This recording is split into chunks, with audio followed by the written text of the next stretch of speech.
That in the process of working on your dreams, you are going to incur a lot of disappointment, a lot of failure, a lot of pain, a lot of setbacks, a lot of defeats. But in the process of doing that, you will discover some things about yourself that you don't know right now. What you will realize is that you have greatness within you. What you'll realize is that you're more powerful than you can ever begin to imagine. What you will realize is that you're greater than your circumstances, that you don't have to go through life being a victim. As Jack indicated, I was born in Miami, Florida, in an area called Liberty City, in an abandoned building on a hard linoleum floor with my twin brother. We were 6 weeks of age. We were adopted. When I was in 5th grade, I was identified as EMR, labeled educable, mentally retarded, put back from the 5th grade into the 4th grade, and stayed in that category until I got out of high school. I don't have any college training, but I met a high school teacher who one day changed my life. I was waiting on another student, and when he came in, he said to me, "Young man, go to the board and write what I'm about to tell you." And I said, I can't do that, sir. And he said, "Why not?" I said, "I'm not one of your students." He said, "It doesn't matter. Follow my directions now." I said, "I can't do that, sir." He said, "Why not?" I said, "Because I'm educable, mentally retarded." And he came from behind his desk and he looked at me. He said, "Don't ever say that again. Someone's opinion of you does not have to become your reality." I do a lot of training for many corporations, and I conduct sales seminars, and I've heard all kind of guys doing techniques and training people techniques of how to close sales and how to work with and begin to control the sale and how to ask for the close. Let me share something with you. You can learn all the techniques in the world. If you don't believe in yourself, it won't happen for you. I learned all of it. So that's why I do a training called Focus on the Seller. You've got to focus on you. And as you convince you, as you sell yourself every day, you will begin to see a difference in the things that you're doing. Selling yourself on your ability to perform a job, to achieve a certain objective. Telling yourself every day, "Here I go again, and I got what it takes. This is my day, and nothing out here is going to stop me." The other thing is, take full responsibility for your life. Accept where you are and the responsibility that you're going to take yourself where you want to go. Someone said we have two primary choices in life. We can either accept conditions as they exist, or we can take the responsibility to change them. See, a lot of people want to exempt themselves from taking responsibility. All they want to do is talk about the problem. Every time you see them, they'll tell you their story over and over and over and over again. No. You want to take responsibility for your life. I got me here, I can get me out of this. And I'm getting out. I'm not going to be a volunteer victim. George Bernard Shaw said there are two kinds of people in life. You know, he said those that make things happen, those that watch things happen, and those that don't know what happened. And he said the people that get along in this life look around for the circumstances that they want, and if they can't find them, they make them. They create them. So part of beginning to get unstuck, you've got to decide that the behavior pattern that you have adopted doesn't work for you. You've got to change your strategies, and changing your strategy means reinventing your life. Recreating you, and you have the power to do that. You can decide that you're going to change, that you're not going to be a wimp. You can decide that you're going to stand up to life. You can decide that I'm going to live each day as if it were my last. You have the power to make that decision. You can decide I'm going to work on myself and develop myself. I'm going to empower me. And all of these things that are happening to me right now, they're just temporary inconveniences. They're not stronger than I am. I'm in charge here.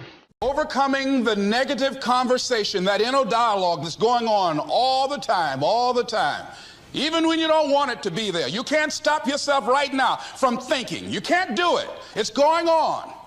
And so learning how to empower yourself, part of doing that is standing up to yourself.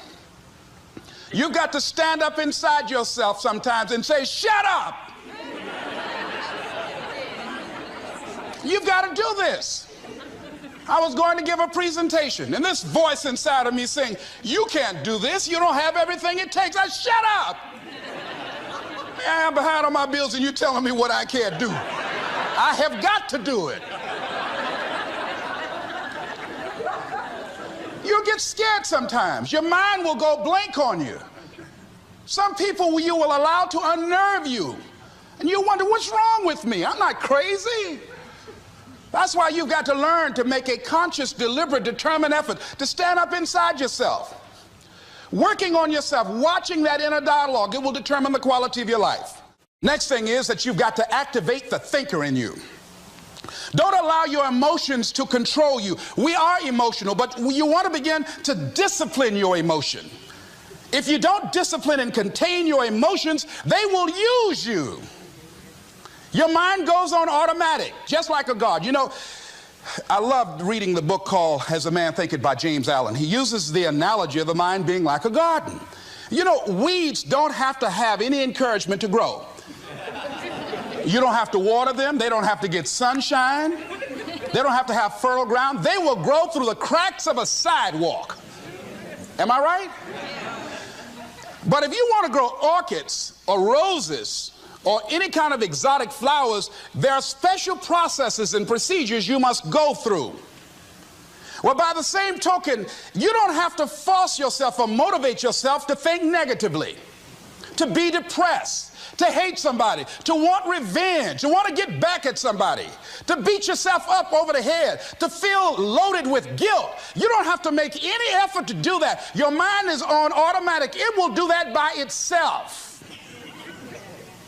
But if you want to begin to move into your own personal greatness, if you want to begin to really enjoy a happy, successful, healthy life, you've got to be willing to go against the tide. You've got to be willing to harness your will and say, in spite of this, I'm in control here. I'm not going to let this get me down. I'm not going to let this destroy me. I'm coming back, and I'll be stronger and better because of it. You have got to make a declaration that this is what you stand for. You're standing up for your dreams. You're standing up for peace of mind. You're standing up for health. You want it, and you're going to go all out to have it. It's not going to be easy. When you want to change, it's not easy. If it were in fact easy, everybody would do it. But if you're serious, you'll go all out. I don't care how good you are. I don't care how talented you are. I don't care how much you work on yourself. There are some times when things aren't going to go right. They just are not going to go right. There are times when anything that can happen will happen. Murphy's Law will be knocking at your door. Why? I don't know why. That's called life. And you have to deal with it. Sometimes your life will be in a slump, just like sports. Some of the best shooters can't hit baskets different times in games. They get in a slump. Do they sit on the sideline and say, you know, I just didn't hit a basket today? No, they continue to execute. I suggest to you that if you are facing a challenge, don't stop. Stay busy. Work your plan. Continue to do those things that you know that work for you after you have evaluated yourself in the situation. Continue to move. Stay busy, stay busy, stay busy. I was working on a job, and I came home one day. I was married at the time, and I told my former wife, I said, that guy Bert I work for is stupid. She said, if he's so stupid, why does he sign you a paycheck? Now, you see why I divorced her, right? I couldn't stand her. That night, I could not sleep well. Here was a guy that was controlling my life. I was going through all kinds of changes because this man controlled my paycheck. And it was Carlyle who said, truth crushed to earth shall rise again. Winston Churchill said, the truth is incontrovertible. Malice may attack it, ignorance may deride it, but at the end there it is. And we know scripture that says, ye shall know the truth, and the truth shall set you free. And the truth that I had to come to grips with, that I wasn't in charge of my destiny. The truth was that I wasn't giving all that I had. The truth was that there are some things that I wanted to do, but I didn't have the courage to act on those things. And the truth was that Bert Childs was a blessing to me. He made life so miserable for me, I had to start looking at my life differently. I started going to work earlier. I started being the last one to leave there. I started working harder than anybody else. The other guys could not. Why would you work so hard, Les? I said, I'm not working for them. I have been cheating, Bert, I thought. I've been cheating myself and my family. Wherever you are, whatever you're doing, do it with everything that you have. Develop the habit of giving more than what you're paid for. Develop the habit of setting standards that others will be measured by. Someone said, do not go where the path may lead, but go where there's no path and leave a trail. I'm saying this is the time more than ever that you want to begin to inoculate yourself with positive words, coming to conventions, showing up on meetings, being on the calls, to make yourself unstoppable, to get out of your mind the polluting negative thoughts that's causing most people to go through life being stuck because they're volunteer victims. Somebody said that many people die at age 25 and don't get buried until they're 65 because they got so much garbage in their minds. You are here because you've got a clear vision of what you want and where you're going. Give yourselves a round of applause. Come on, bring your energy level up. Yes, yes. You want more. You want more. You're different. You're different than everybody else. Don't worry if they don't get it. Don't try and convince people to do this business. A person convinced against their will is of the same opinion still. You are not like everybody else. You can walk outside and find pigeons, but if you're looking for eagles, it's going to take you a minute. You are different. It's lonely at the top. How many of you know it's lonely at the top? Raise your hands. It's lonely at the top, but you eat better. That's what I'm talking about. You're different. One great entrepreneur said, I choose not to be a common man. It's my right to be uncommon if I can. I seek opportunity, not security. I do not wish to be a kept citizen, humbled and dulled by having the state look after me. I want to take the calculated risk, to dream and to build, to fail and to succeed. I refuse to live from hand to mouth. I prefer the challenges of life to the guaranteed existence, the thrill of fulfillment to the still calm of utopia. I will never cower before any master, nor bend to any threat. It's my heritage to stand erect, proud and unafraid, to face the world boldly and say, this I have done. You showed up because you're building a business that you can stand and say, I did this. I did this. This is my dream. Give yourselves a round of applause. Yes, yes, yes, yes. It's hard changing your life.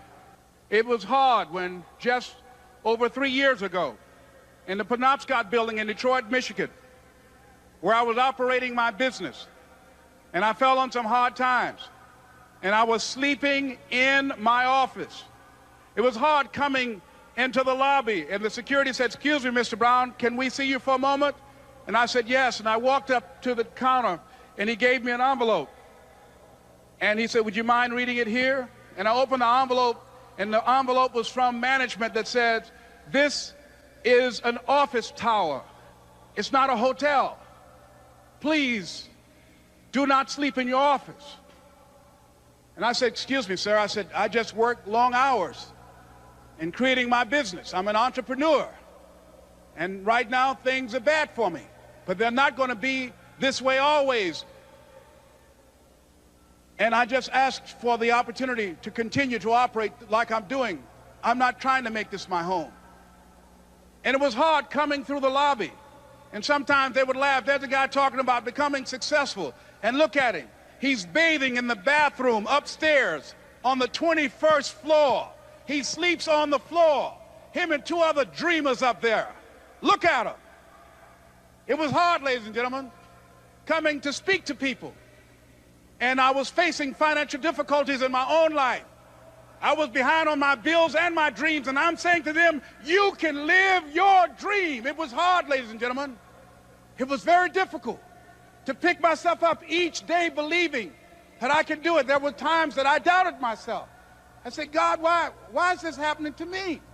I'm just trying to take care of my children and my mother. I'm not trying to steal or rob from anybody. Why did this have to happen to me? It was very hard.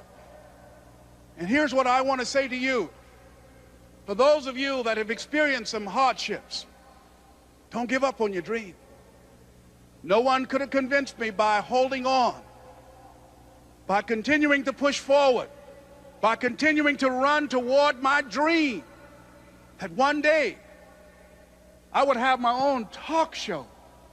It's a long shot, ladies and gentlemen, from Liberty City, an abandoned building on a floor, never knowing my mother or father. It's a long shot.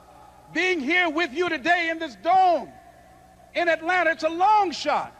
No college training, labeled educable, mentally retarded, but I kept running toward my dream.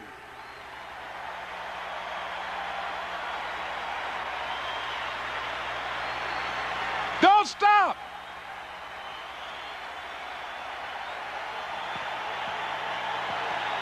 Don't stop.